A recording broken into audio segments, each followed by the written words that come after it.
Analizando las noticias, los referentes de la realidad, junto a nosotros.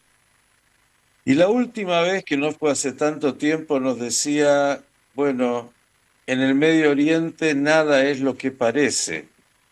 Y es importante tenerlo en cuenta, pero claro, hay muchas cosas que, aunque no parecen, parecen muy difíciles.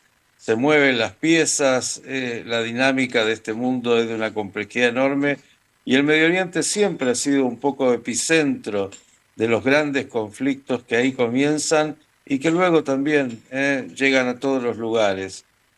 Claro, en este año espantoso que estamos de alguna manera concluyendo, de una guerra de 2 años ya y que todavía tiene tanto de incierto, debo decir que de las cosas buenas que me han pasado es, bueno, haber tenido la posibilidad de profundizar el vínculo de afecto con este enorme periodista que para mí y para muchos es un referente en el cual mirarme y mirarnos y aprender. Me refiero a Enrique Zimmerman, que tiene la gentileza nuevamente de estar con nosotros. Querido Enrique, ¿cómo estás? Buenas tardes.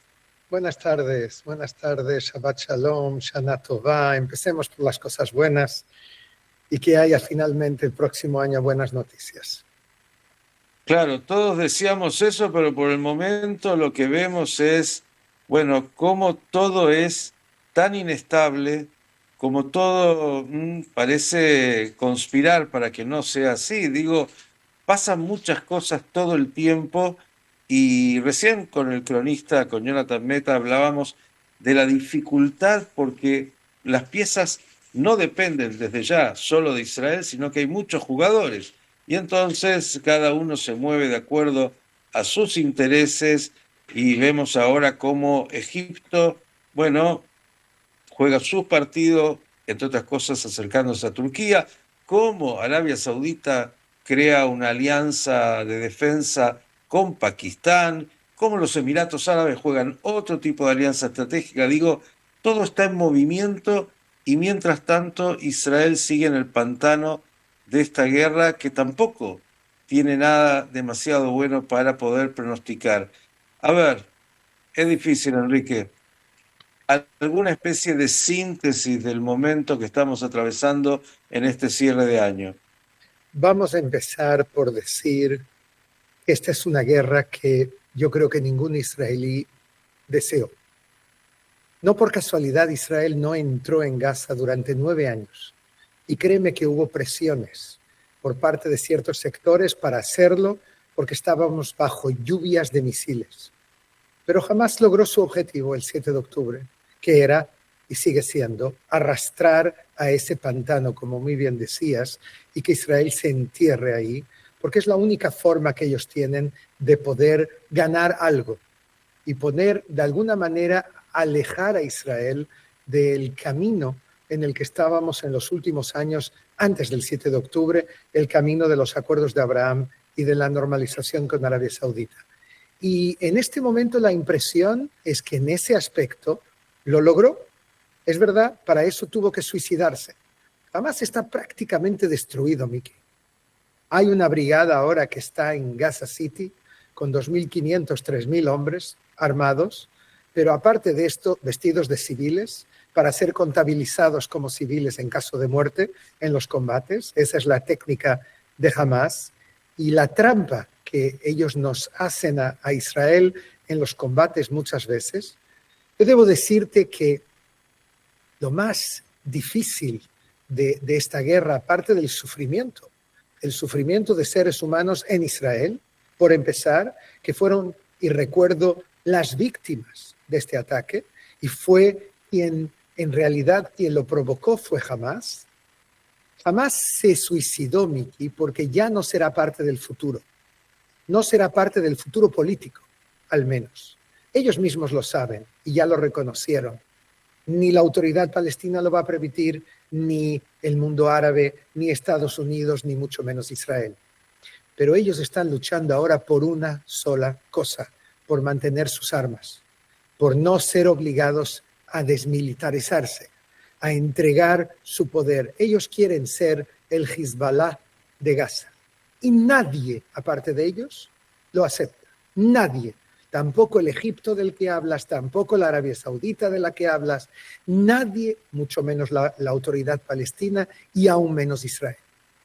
Entonces lo que estamos viendo es que esta guerra, que dura ya demasiado tiempo, que es ya la guerra más larga de la historia de Israel, tú sabes mi opinión es que esta guerra tendría que haber acabado el mes de marzo. Yo creo, como más de 80% de los israelíes, que tendríamos que haber hecho todo para recuperar a los rehenes y acabar la guerra el mes de marzo, y ya nos ocuparíamos de Hamás en el futuro, en los próximos años, porque probablemente no lo podemos lograr todo de golpe. Pero el gobierno pensó de otra manera, el gobierno israelí, y en este momento lo está haciendo. Yo creo que es un error, pero creo que no nos queda otra alternativa. Es un gobierno elegido democráticamente. Democracia es algo que no abunda en esta región del mundo. Entre la Unión Europea y la India, a 5.000 kilómetros de distancia, no hay otra democracia. Entonces, hay que aceptar lo que la mayoría de los israelíes aceptaron o decidieron. Pero eso va a ser decidido, esperemos, el próximo año, cuando haya elecciones en el 2026, y esperamos que las haya. Y ahí vamos a ver qué va a ocurrir. En cualquier caso, es uno de los momentos, quizás el momento más delicado que yo recuerdo en décadas, Miki. Quizás desde aquel momento de la guerra del Yom Kippur, en las primeras horas, cuando se pensaba que el tercer templo podría caer, o sea, que Israel podría perder su independencia en ese momento. Esto duró unas horas, unos días. Yo creo que quizás desde ese momento no hubo otro como este, por el blitz diplomático al que Israel está sujeto, por la intención de parte de la comunidad internacional de convertir a Israel en un estado paria, por los sectores mesiánicos del gobierno actual de Israel que sueñan con volver a Gaza y con colonizar Gaza, aunque prácticamente no tienen votos. Fíjate en las encuestas de los últimos días, son un porcentaje muy bajo del Parlamento, si es que entran en el Parlamento, y sin embargo estamos también bajo una ola de antisemitismo en el mundo que yo creo que no he visto algo así desde que nací, y ya tengo unos años, Miki. Yo acabo de volver de España y puedo decirte que vi cosas que no había visto jamás. Enrique, en todo lo que dijiste hay algo que quiero de alguna manera que profundice, pensando en lo particular que hay una diferencia fundamental. Dijiste jamás pretende ser el Hezbollah. Pero bueno, más allá del éxito de Israel de haber destruido al Hezbollah, todos recordamos hace pocos días, un año de la famosa Operación Viper, que es desde ya un antes y un después en la guerra. Claro, Hezbollah tenía un poderío militar enorme, apoyado por Irán con mucha fuerza. Hoy Irán está debilitado y jamás lo que queda desde ya no tiene ese poderío que tenía Hezbollah. Digo, es un grupo armado que incluso con todo lo que Israel viene atacando, ya hace cuánto que no puede disparar ni siquiera misiles que tengan un impacto sobre el sur de Israel. Parece más una guerrilla urbana metida ahí entre cientos de miles de gazatíes que un poder militar real para Israel hoy, ¿no? Totalmente, pero hay que entender que a pesar de todo, ellos tienen aquello que se define como intención, que es la definición de genocidio, la intención de destruir un pueblo, un grupo étnico, una religión. Ellos la tienen y no la esconden. Después del ataque israelí fracasado de Qatar, Razi Hamed vuelve a repetir, uno de los líderes de Hamas que ahí estaba en la reunión, que ellos quieren otro 7 de octubre y que se están preparando para otro 7 de octubre. Nosotros no podemos permitir, y bajo ningún concepto, que del otro lado de la frontera de Nir Oz, del Kibbutz Be'eri, de Mefalsim, volvamos a tener una fuerza que se va a preparar para hacer un 7 de octubre en un año, 5 años o 10 años. Israel no se lo puede permitir.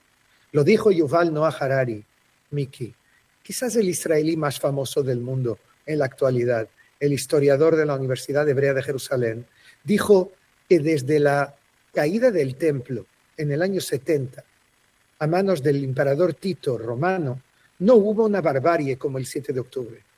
Es muy fuerte esta frase. Y que lo diga un historiador reconocido mundialmente tiene aún más peso. Yo creo que lo que ocurrió aquí el 7 de octubre es algo que va a ser recordado durante generaciones y que todo el mundo va a decir que la política, la estrategia del Estado de Israel en las próximas décadas es evitar que algo así pueda volver a ocurrir desde otro lado. Ahora se han encontrado misiles y cohetes en Ramallah en los últimos días. No podemos permitir que Cisjordania se convierta en una nueva Gaza. Todo esto son cosas que, y eso no quiere decir que no haya que intentar buscar soluciones de paz, que no haya que intentar buscar acuerdos con los que están dispuestos a hacer acuerdos con Israel, y hay que debilitar a estos terroristas que, como tú muy bien defines, en este momento actúan como una guerrilla terrorista que sale de los túneles a menudo vestidos de civiles, repito, para ser contabilizados como civiles y combaten en atentados terroristas contra los soldados. Ahora, debo decirte, yo estuve en Irak, como tú bien sabes, semanas siguiendo la guerra contra ISIS. Y eran 85 países encabezados por Estados Unidos contra ISIS, que no era mucho más grande de lo que es Hamás. Y les tardó 5 años en declarar victoria. Pero ahora ISIS está volviendo en Siria y en Irak y está levantando cabeza. Quiere decir que grupos terroristas, por definición, puedes debilitarlos seriamente. Y esa es nuestra obligación en el mundo de bien, en el mundo que quiere derechos para el ciudadano, que quiere luchar contra el terrorismo, en un mundo que no quiere que estos dictadores totalitarios que nos quieren devolver al siglo VII, que al principio del Islam, tengan ellos la última palabra. Pero es muy difícil de acabar con una idea definitivamente. Y por lo tanto, lo que hay que entender todo esto, hay que entender estas limitaciones, se llame Hamás o se llame de otra manera, vamos a tener islamistas radicales a nuestro alrededor. Lo que hay que hacer es acabar con esta guerra para poder dedicarnos con un brazo a luchar contra los que quedan y amenazan a Israel, pero con el otro llegar a coaliciones con aquellos que están dispuestos a aceptar la existencia de un Estado judío aquí. Acá tocaste un tema clave, Enrique, y voy a volver sobre algo que dijo el primer ministro Netanyahu y que luego tuvo que desdecirse porque trajo consecuencias incluso en los mercados. Habló de ser súper Esparta, ¿no? Como Israel, contra todo el mundo y aislado, y de hecho mucho de lo que está pasando es ver a Israel hoy como un país que está cada vez más aislado de los vínculos internacionales. Pero por otro lado, claro, este pequeño país, territorialmente, desde el punto de vista demográfico también, bueno, ha luchado contra 7 frentes en esta guerra espantosa, pero nadie va a poder destruir desde Israel, aunque tengamos la fantasía, al Islam radical. El Islam radical solo podrá ser extirpado por algunos líderes del mundo musulmán que quieran combatir contra ese Islam. De hecho, lo has muchas veces recordado, y yo recuerdo mucho el discurso de el líder de Arabia Saudita, Bin Salman, justamente tratando de combatir ese Islam radical. Digo, esa es la alianza que Israel necesita, pero parecería hoy que en lugar de buscar a esos que tienen una postura moderada y para controlar el Islam radical, parecería que algunos quieren ser Esparta y, bueno, solos luchar contra todos. ¿Es posible eso? No es posible a la larga. Yo creo que, yo te diría que estemos atentos no a lo que dicen los líderes políticos, sino a lo que hacen. Lo que hacen, tómalo en cuenta, analízalo. Lo que dicen, todo es spins, como se dice aquí. Todos son campañas políticas internas. Yo creo que Netanyahu quiere desviar la atención de otras cosas que existen en ese momento, y este tipo de declaraciones, créeme que no son casuales ni accidentales, son un intento de que no nos ocupemos de otras cosas más importantes. Entonces, me parece que sigamos lo que ellos hacen, repito, y no lo que dicen. Israel, infelizmente, tiene que desarrollar el lado de Esparta porque no nos queda otra alternativa. Como decía Shimon Peres, yo preferiría dedicarme a los tomates cherry exclusivamente y no a las industrias de armas. Pero no nos queda otra alternativa en este barrio en el que vive Israel. Sin embargo, yo espero que no nos dediquemos solo a esto. Yo espero, como me dijo un príncipe en el Golfo, que no nos hemos enamorado de la guerra. Y yo espero que sepamos bajar de Masada. Metzadá no se va a volver a repetir jamás, pero hay grupos que han quedado en Metzadá, que han quedado en Masada y que están ahí cerrados y que hoy tienen sillas alrededor de la mesa del gobierno. Yo espero que no por mucho tiempo. Me refiero a los sectores más nacionalistas que tienen todo tipo de sueños que son destructivos para el futuro de Israel, en el mejor de los casos, destructivos para el futuro de Israel y que yo espero que no estén más en el poder en el futuro. Y no hablo de Likud ni hablo de Netanyahu, hablo de la extrema derecha que por primera vez, y espero que por la última en mucho tiempo, consiguió llegar al poder para salvar la coalición de Netanyahu. Yo creo que creo que hasta él a veces tiene sus propias dudas de que fue un paso inteligente, aunque no le quedaba otra salida en ese momento. Y mucho de lo que él dice es para mantener su coalición viva hasta las elecciones que probablemente serán dentro de un año.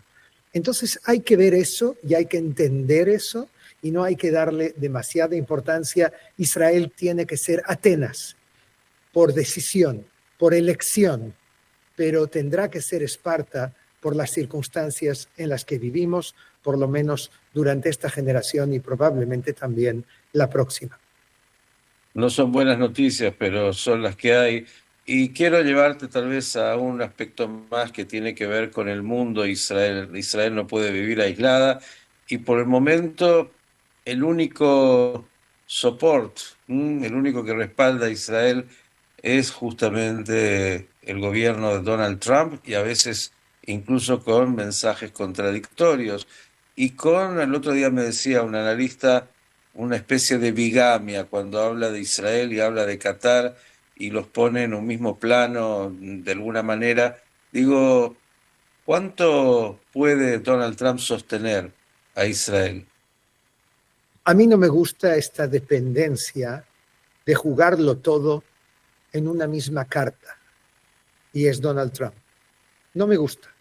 Hay que mantener el vínculo con Donald Trump. Es esencial para el futuro de Israel, sobre todo en un momento tan delicado como este, en el que no sabemos cómo pueden reaccionar los iraníes en el futuro, si puede haber otro conflicto con Irán.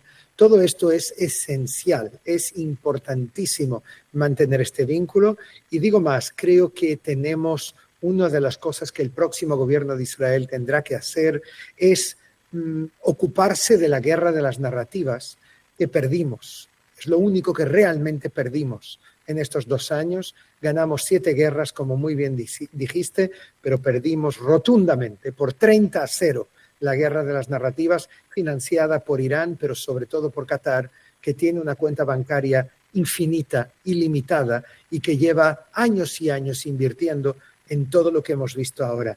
Esta guerra de TikTok, esta inversión en las universidades de Estados Unidos y de otros países no empezó con el 7 de octubre. El 7 de octubre fue el colofón, fue la cumbre de todo eso, pero en realidad empezó mucho antes con una inversión multimillonaria para poder llegar a crear esta narrativa por parte de Qatar, que juega un doble juego todo el tiempo. Yo no sé si fue inteligente o no llevar a cabo este ataque contra Hamas, que no salió bien. Tengo mis dudas, tengo mis reservas, pero sin duda hay algo que me alegra y es que la inmunidad que Hamas ha tenido en todos estos años en Qatar se ha acabado y que Hamas entiende ahora que no tiene un santuario donde se puede esconder porque Israel puede llegar a él en cualquier lugar, esté donde esté, incluso en Turquía de alguna forma. O sea que eso es un lado positivo, pero sí, tenemos un problema y es que hemos perdido una parte de Europa. Debo decirte que me agradó profundamente ver al canciller alemán diciéndole a Pedro Sánchez de España que tenga cuidado de no caer en el antisemitismo.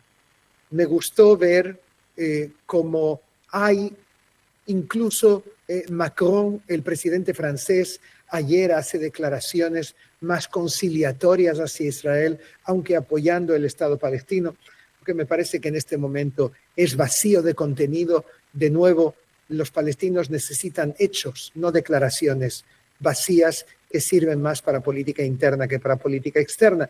Pero al mismo tiempo, él habló ayer reconociendo el 7 de octubre fue la raíz de todos los males, de abrir la puerta del infierno y de alguna manera entendiendo lo que ocurre en la sociedad israelí. Es importante que no cerremos la puerta al diálogo con ningún líder occidental. No podemos depender solamente de Estados Unidos. Y otra cosa, tenemos que mantener los puentes con el mundo árabe, con el Golfo sobre todo.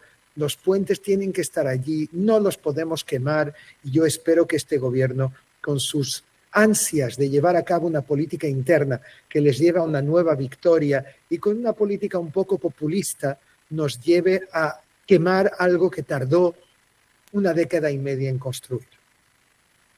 Enrique, como dije, dentro de la tragedia de esta guerra tan larga, este año nos ha traído la oportunidad de estar más cerca aún, escucharte Bien. más, y vamos a desear, como el mundo separadí sabe, que las maldiciones de este año queden atrás y que venga un año bueno y dulce, pero hay que construirlo y para eso hay que justamente seguir trabajando en los puentes. Hay mucho que reparar porque los daños han sido enormes y todavía desgraciadamente están muy presentes. Abrazo grande, Shabbat Shalom y por anticipado, Shabbat Shana Shalom, Tova Umetuka. Shana Tova, todo lo mejor. Y yo creo que nos merecemos un poco más de tranquilidad, tanto en Israel como en la diáspora. Tenemos que estar más conectados, más unidos, porque nos esperan aún exámenes muy importantes en los próximos meses. Enrique Zimmerman, pasando por Pensando las Noticias.